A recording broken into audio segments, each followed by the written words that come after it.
पांडुर्ना के कांग्रेस विधायक नीलेश उइके के घर पर पुलिस और आबकारी विभाग की टीम ने छापा मार दिया है। छिंदवाड़ा डीएसपी की अगुवाई में मोहखेड़ और लावा घोगरी पुलिस के अलावा आबकारी टीम राजौरा रैयत में नीलेश उइके के घर पहुंची। टीम ने घर की तलाशी ली। टीम ने घर के एक एक सामान को खंगाला, लेकिन कुछ भी हाथ अभी तक नहीं लगा। इसके अलावा उनके खेत में भी जाकर जांच की गई और इसके बाद टीम बिना कार्रवाई के ही लौट गई।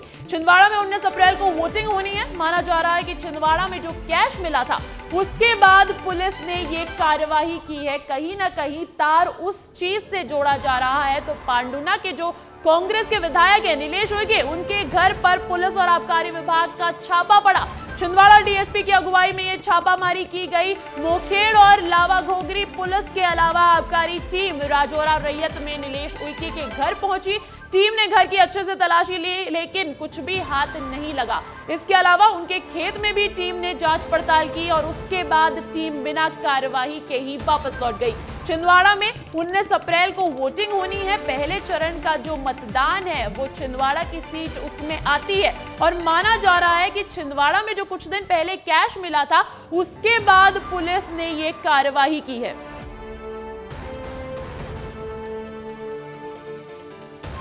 अब इस खबर पर अधिक जानकारी के साथ फोन लाइन पर जुड़ गए हैं मेरे सहयोगी मुकेश तिवारी।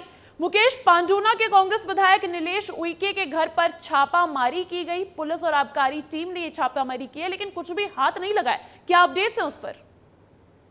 जी, मैं आपको बताना चाहूंगा अंजलि कि कल लगभग 5 से 6 बजे के बीच पुलिस प्रशासन और आबकारी की टीम एकदम से उनके घर पहुंचती है अचानक से विधायक के, और उनके घर पे छापामार कार्रवाई की जाती है। उनके घर शराब और कैश होने की बात कही जा रही थी। उनके घर पे कुछ नहीं मिलता है, तो वहीं उनके खेत, घर से लगा खेत भी है, खेत में भी जाकर पुलिस वहां पर जांच करती है, लेकिन उन्हें कुछ नहीं मिलता है। और जब हमारी बात विधायक से हुई तो विधायक का कहना ये पड़ रहा है कि मेरे घर पुलिस वाले और आबकारी की टीम आई थी, उन्होंने पूरा घर का सामान अस्त व्यस्त कर दिया और जांच में हमने पूरा सहयोग किया है उन्हें। उनका कहना यह है कि मेरे को दबाव बनाया जा रहा था भाजपा में शामिल करने को लेकर, तो मैंने साफ मना कर चुका था कि मैं भाजपा में शामिल नहीं होऊंगा। उसके मद्देनजर कहीं ना कहीं ये कार्रवाई देखी जा रही है।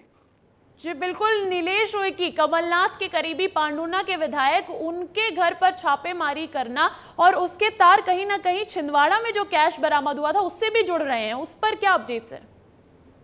जी, मैं आपको बताना चाहूंगा कि 4 से 5 दिन पहले कांग्रेस का एक कार्यकर्ता है जिसके पास 4,94,000 रुपए बरामद हुए थे और एक पर्ची मिली थी उसके पास। जो पर्ची, उसमें कुछ लोगों के नाम लिखे हुए थे। शायद वो पैसे बांटने का, जो पुलिस का कहना है कि ये पैसे बांटने जा रहे थे। उसी के मध्य कहीं ना कहीं जो कांग्रेस से जुड़े जो लोग हैं, कमलनाथ से जुड़े जो लोग हैं, एक विधायक हैं, ये पांडुर्ना के आदिवासी विधायक हैं, इनके घर पे कहीं ना कहीं देखा जाए तो कैश या शराब बरामदगी की कोशिश की जा रही थी। पुलिस का कहना ये पड़ रहा है कि हमें शिकायत मिली थी कि इनके घर शराब या पैसे बड़ी मात्रा में हो सकते हैं। जी बिल्कुल। बहुत बहुत शुक्रिया मुकेश आपका तमाम जानकारी के लिए। और अब इस खबर पर अधिक जानकारी के लिए रुख करते हैं हमारे सहयोगी सूरज तिवारी का। सूरज, ये जो कार्रवाई पांडुर्ना में चली, इसके सियासी मायने क्या है? क्योंकि कुछ दिन पहले छिंदवाड़ा में कैश बरामद होता है और अब कमलनाथ के करीबी नीलेश उइके के घर पर सर्चिंग। जी देखें अंजलि, लोकसभा चुनाव करीब है और पहले चरण में जो है लोकसभा चुनाव छिंदवाड़ा में होना है। ऐसे में जो छिंदवाड़ा की पांडुर्ना सीट से जो विधायक है नीलेश उइके, उनके घर में जिस तरह छापेमारी हुई उसके बाद से सियासत और तेज हो गई। नीलेश उइके ने खुद कहा है कि खेत हो, खलिहान हो, नाली हो, सर्चिंग ऑपरेशन चलाया जा रहा है, हमें डराने धमकाने की कोशिश की जा रही है। उसके बाद भी इतनी सर्चिंग ऑपरेशन के बाद, इतने पुलिस के दबाव के बाद भी हमारे घर में कुछ नहीं मिला। खाली हाथ पुलिस को लौटना पड़ा। पूरी जो छापामारी है और कहीं ना कहीं नीलेश उइके जो है आरोप लगाया है कि उन्होंने राजनीति से प्रेरित बताया, राजनीति के कारण मुझ पर दबाव बनाया जा रहा था और बीजेपी में शामिल होने का दबाव। साथ में कांग्रेस ने इसे आड़ों हाथ लिया है, क्योंकि आपको याद होगा कि अभी 2 से 3 दिन पहले जब एक कांग्रेस के कार्यकर्ता के पास कैश बरामद हुआ था, तब कैलाश विजयवर्गीय ने एक बड़ा आरोप कांग्रेस पे लगाया था कि वोट तंत्र को नोट तंत्र से खरीदने की कोशिश की जा रही है। मैं आपको रोकना चाहूंगी क्योंकि हमारे साथ फोन लाइन पर जुड़ गए हैं विधायक नीलेश उइके, जिनके घर पर यह सर्चिंग चली। नीलेश, आपके घर पर यह सर्चिंग की गई, ऐसे में क्या मायने हैं इसके? जी कल ये 4 बजे के लगभग ये पूरा दल आया था, पुलिस अमला, आबकारी का अमला। इनने 3 घंटे तक मेरे घर में, खेत में, घर के आसपास इनने सब देखा, लेकिन कुछ नहीं मिला। ये भारतीय जनता पार्टी का हार का डर इनको सता रहा है, इसलिए एक आदिवासी विधायक को परेशान करने का काम इन लोग कर रहे हैं। जी जी नीलेश, आपको लगता है कि कैलाश विजयवर्गीय के बयान के बाद जो उन्होंने बोला था कि नोट तंत्र से लोकतंत्र को खरीदने की कोशिश कर रही है कांग्रेस पार्टी, उसके बाद ही कार्रवाई की गई है? विजयवर्गीय जी के बयान को तो मैंने सुना नहीं, लेकिन भारतीय जनता पार्टी डरी हुई है इस समय। बौखलाहट में ये ऐसे आदिवासी विधायक को परेशान करने का काम ये लोग कर रहे हैं। अच्छा, छिंदवाड़ा में भी कुछ दिन पहले कैश बरामद हुआ था, क्या उसी से तार जुड़ते नजर आ रहे हैं? क्योंकि आप तो कमलनाथ जी के बेहद करीबी भी हैं। नहीं, मैं तो अभी क्या हो रहा है, मैं तो प्रचार में लगा हूँ, उसकी मेरे को जानकारी नहीं है। आपको कैसे जानकारी लगी कि ऐसी कुछ छापेमारी आपके यहाँ पर हुई है? मैं प्रचार में था, घर से फोन आया कि घर पे पुलिस आई है। मैं तुरंत प्रचार छोड़ के घर पे लौटा तो पुलिस की कार्रवाई चालू रखा था, उन्हें चेक कर रहे थे। अच्छा नीलेश जी, आप ये भी कह रहे थे शायद कि भारतीय जनता पार्टी ने ये कार्रवाई इसलिए की है क्योंकि वो कह रहे हैं कि आप भी उनके खेमे में शामिल हो जाइए। कहाँ तक सच है ये बात? हाँ, दबाव तो उसी का है। भारतीय जनता पार्टी में शामिल होने के लिए इन्होंने दबाव डाला, तैयार नहीं होते, इस तरह परेशान करने का काम ये कर रहे हैं। अच्छा, तो आप भारतीय जनता पार्टी पे आरोप लगा रहे हैं कि चुनाव से पहले आप पर ये दबाव बनाया जा रहा है? बिल्कुल बिल्कुल, डराने का काम कर रहे हैं। तो ऐसे में आप भारतीय जनता पार्टी ज्वाइन कर सकते हैं? हम स्वाभिमानी आदिवासी है, हम बिकने वाले आदिवासियों में हम लोग नहीं है। हम कांग्रेस के साथ थे, कांग्रेस में है, कांग्रेस में रहेंगे। जी बिल्कुल, बहुत बहुत शुक्रिया नीलेश जी आपका हमारे साथ जुड़ने के लिए। और अब एक बार फिर से मैं रुक करूंगी मेरे सहयोगी सूरज तिवारी का। सूरज, अभी अभी पांडुना के विधायक नीलेश उइके से मेरी बात हुई है। उन्होंने कहा कि उन पर दबाव बनाया जा रहा था, भारतीय जनता पार्टी उन्हें कह रही है कि उनके खेमे में शामिल हो जाइए वरना कार्रवाई होगी। जी अंजलि, देखिए निश्चित तौर पर आपने देखा होगा कि जितने भी कांग्रेस पे छोड़कर बीजेपी में नेता गए हैं तो कांग्रेस ने ही आरोप लगाया था, बिकने वाले बिक गए, डरने वाले डर गए, सत्ता के लोभी बीजेपी में चले गए। ऐसे में नीलेश उइके का ये कहना कि हमें डराया जा रहा है, धमकाया जा रहा है कि आओ और बीजेपी ज्वाइन कर लो, ये बड़ा बयान है। साथ में उन्होंने आदिवासियों का अपमान बताया कि ये पूरा आदिवासियों का अपमान है कि आदिवासी विधायक को डराया जा रहा है। आदिवासियों, क्योंकि छिंदवाड़ा जो सीट है वहां पर आदिवासी वोटर बड़े मायने रखते हैं, निर्णायक भूमिका में रहते हैं। ऐसे में कांग्रेस ने भी इस मुद्दे को लपक लिया। मध्य प्रदेश कांग्रेस ने खुद ट्वीट किया है कि मोहन यादव जी, आदिवासियों से इतनी नफरत क्यों? आदिवासियों पर वार तो बीजेपी सरकार, आदिवासियों पर वार करके बीजेपी सरकार क्या बनाना चाहते हैं? कांग्रेस ने पूरा जो इस घटनाक्रम को लेकर ट्वीट किया है, कल भी ट्वीट किया था, आज सुबह भी ट्वीट किया है कि आदिवासियों को कहीं ना कहीं साधने की जो कोशिश है कांग्रेस को इस मुद्दे के तहत कि आदिवासी नेता को डराया जा रहा है। खुद आपने देखा नीलेश उइके ने एक बड़ा बयान दिया कि आपने जब पूछा कि क्या वो बीजेपी में शामिल हो सकते हैं तो उन्होंने कहा कि मैं डरने और धमकाने से बीजेपी में जाने वाला नहीं हूं। कहीं ना कहीं कमलनाथ के करीबी माने जाते हैं। विगत दिनों एक विधायक वैसे भी कांग्रेस छोड़कर भाजपा में जा चुके हैं। चुनौतियां कांग्रेस के लिए ज्यादा है। और उस वक्त में जब छापेमारी हुई, जब कैलाश विजयवर्गीय का 2 से 3 दिन पहले बयान आया था कि नोट तंत्र से वोट तंत्र को खरीदने की कोशिश की जा रही है, नकुलनाथ के घर जहां नकुलनाथ रुके हैं, ऐसा कहा था कैलाश विजयवर्गीय ने, वहां छापेमारी की जाए तो नोटों की गड्डियां मिलेगी। उसके 3 दिन बाद अगर छापेमारी होती तो राजनीतिक मायने कहीं ना कहीं बड़े हो जाते हैं, क्योंकि कांग्रेस लगातार। बिल्कुल सूरज, मैं एक बार फिर रुक करूंगी आपका, लेकिन इस वक्त की बड़ी खबर आ रही है। विस्तार न्यूज पर बोले पांडुना विधायक नीलेश उइके, आदिवासी विधायक को परेशान किया जा रहा है, ऐसा अभी अभी नीलेश उइके का बयान आया है।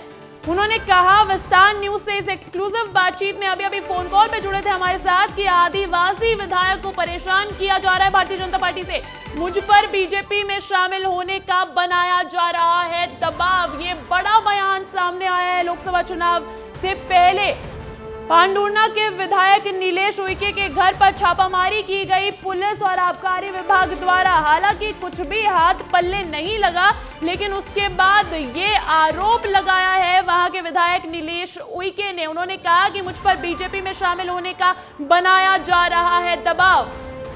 ये इस वक्त की बड़ी खबर। फिर से रुक करूंगी मैं मेरे सहयोगी सूरज तिवारी का। सूरज, ये बड़ी जानकारी, ये बड़ा बयान दे दिया है जहां लोकसभा चुनाव नजदीक है। ऐसे में विधायक नीलेश उइके का ये कहना कि भारतीय जनता पार्टी सीधे सीधे तौर पर दबाव बना रही है कि उनके पार्टी में आओ वरना कार्रवाई भुगतो।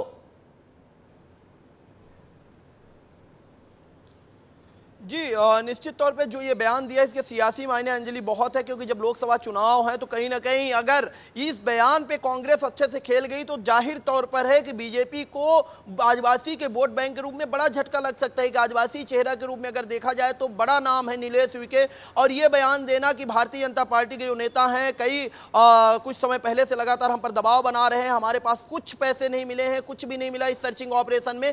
लेकिन ये भी बयान उन्होंने दिया कि मैं कांग्रेस का था, कांग्रेस का हूं, कुछ भी दबाव बनाया जाए मैं ईमानदार नेता हूं, भारतीय जनता पार्टी में जाने वाला नहीं हूं। इस बयान के सियासी मायने ये हैं कि किस तरह से नीलेश उइके के घर पे छापेमारी की, उसके बाद कांग्रेस से लेकर तमाम जो बड़े नेता हैं वो लगातार आरोप प्रत्यारोप कर रहे हैं कि ये पूरा राजनीतिक जो ये छापेमारी है राजनीति से प्रेरित है, क्योंकि इस छापेमारी में पुलिस को कुछ नहीं मिला, खाली हाथ पुलिस गई। जिस तरह से पुलिस छापेमारी करने गई थी, नीलेश उइके के घर में शराब है, कैश है, ये सारी चीजें थी, लेकिन जब पुलिस ने छापेमारी की तो उसे कुछ बरामद नहीं हुआ। तो कहीं ना कहीं इस मुद्दे को कांग्रेस लपकना चाहती है, और इस मुद्दे को लपकने के बाद आदिवासियों का अपमान बता रही है, आदिवासियों का अपमान बताकर आदिवासी वोट बैंक को अपनी तरफ और खींचना चाहती है। अंजलि जी बिल्कुल, सीधा सीधा ये कह देना कि आदिवासी नेता के घर पर छापेमारी करना, यहाँ आदिवासी कार्ड भी प्ले करती दिख रही है कांग्रेस पार्टी। जी अंजलि देखिए, आपको बता दूं कि इससे पहले कमलनाथ ने भी आदिवासियों का अपमान तब बताया था जब मुख्यमंत्री मोहन यादव गए थे और उन्होंने कहा था कि ये गढ़ नहीं है, छिंदवाड़ा गढ़ नहीं है बल्कि गड़बड़ है। तब कमलनाथ ने भी कहा था कि ये पूरा बयान आदिवासियों का अपमान है। अब छापेमारी को भी आदिवासियों का अपमान बताया जाना, इससे पहले राहुल गांधी को लेकर आपने देखा था महुआ पॉलिटिक्स हुई थी, तब भी जो उमंग सिंगार उन्होंने आदिवासियों का अपमान बताया। तो कहीं ना कहीं अगर जो पहले चरण की बात करें तो आदिवासी बहुल सीटें भी हैं जहां पर चुनाव हो रहा है, मंडला हो, छिंदवाड़ा हो, ये सारी सीटें जहां जो हैं यहाँ पर आदिवासी निर्णायक भूमिका में रहते हैं। ऐसे में लगातार कांग्रेस आदिवासी कार्ड खेलती हुई नजर आ रही है, और ये तो सोने में सुहागा है कि छापेमारी हुई, कुछ नहीं मिला, और एक आदिवासी के घर में छापेमारी हुई, आदिवासी विधायक के घर में छापेमारी हुई, तो कांग्रेस इस मुद्दे को बड़ा मुद्दा बनाना चाहती है। अब देखना ये होगा। बिल्कुल सूरज, मैं आपको रोकना चाहूंगी, मेरे साथ अभी फोन कॉल पे जुड़ गए हैं भारतीय जनता पार्टी के प्रवक्ता हितेश वाजपेयी जी। हितेश जी, आपके ऊपर सीधा सीधा विधायक नीलेश उइके ने आरोप लगा दिया है कि भारतीय जनता पार्टी दबाव बना रही है, और उसी के तहत अगर आप भारतीय जनता पार्टी में शामिल नहीं हो रहे हैं तो कार्रवाई की जा रही है। देखिए, ये सब बेकार की बातें हैं। अभी आपको पता है देश में आचार संहिता लगी हुई है, और आचार संहिता के दौरान सभी कुछ चुनाव आयोग करता है। तो यदि उनको चुनाव आयोग से कोई आपत्ति है तो जाके उसको बताएं। बाकी है फिजूल में कह देना ये कर रहे हैं वो कर रहे हैं, जिसमें भी प्याज काटनी है वो कर देना, ये कोई अच्छी बात थोड़ा ना है। और देखिए, गलत काम तो कोई भी करेगा तो पुलिस कार्रवाई करती है, उसमें कौन सी बड़ी बात है। हितेश जी, लेकिन वो सीधा सीधा कह रहे हैं ना कि एक आदिवासी नेता को तंग किया जा रहा है, कहा जा रहा है कि भारतीय जनता पार्टी ज्वाइन कर लो, और वो नहीं कर रहे हैं, इसीलिए इस तरीके की कार्रवाई की जा रही है। इस बात में कितनी सच्चाई? तो वो कौन से दूध के धुले हैं जो उनकी बात मान ली जाए? भयानक बुरी तरीके से हार रहे हैं, और यही कारण है कि हारने की जो हताशा है वो इस प्रकार के एलिबाई ढूंढ रहे हैं। उनको मालूम है इतनी बुरी तरीके से छिंदवाड़ा हार रहे हैं तो उसके लिए क्या बोलेंगे। अभी से उन्होंने शुरू कर दिया प्रशासन का दुरुपयोग, ईवीएम, ये वो, ये सब तो सुनने में आएगा। लेकिन हम इस सब की तरफ ध्यान दें, या छिंदवाड़ा की जनता जो चाहती है, परिवर्तन चाहती है, उसकी तरफ ध्यान दें। ये सब आदिवासी नेता जो हैं ये कमलनाथ जी के बहकावे में है। जी, भारतीय जनता पार्टी की तरफ से यह भी आरोप लगाया गया है कि कांग्रेस जो है वो नोट तंत्र के जरिए लोकतंत्र को जीतने की कोशिश कर रही है, तो कहीं उसके चलते ही इस तरीके की कार्रवाई तो नहीं हो रही है? और साथ ही साथ ये भी कहा गया कि और भी विधायकों के घर पर अब ऐसी कार्रवाई देखने को मिल सकती है। देखिए, ये सब चुनाव आयोग का विषय है, और ये बात सही है कि भाई कांग्रेस की गाड़ियों में से पैसे पकड़े गए हैं जी। अब आपने भी दिखाया, आपने तो न्यूज भी चलाई है ये, और वो गाड़ियां जो पकड़ी गई है उसमें से पैसे निकले हैं, सब कांग्रेस के लोग हैं। तो स्वाभाविक है कि ये तो दिखाई दे रहा है ना कि ये लोग पैसा बांटकर चाहते हैं कि वोटरों को प्रभावित कर सके, और ऐसा आदमी तभी करता है जब हारने वाला हो।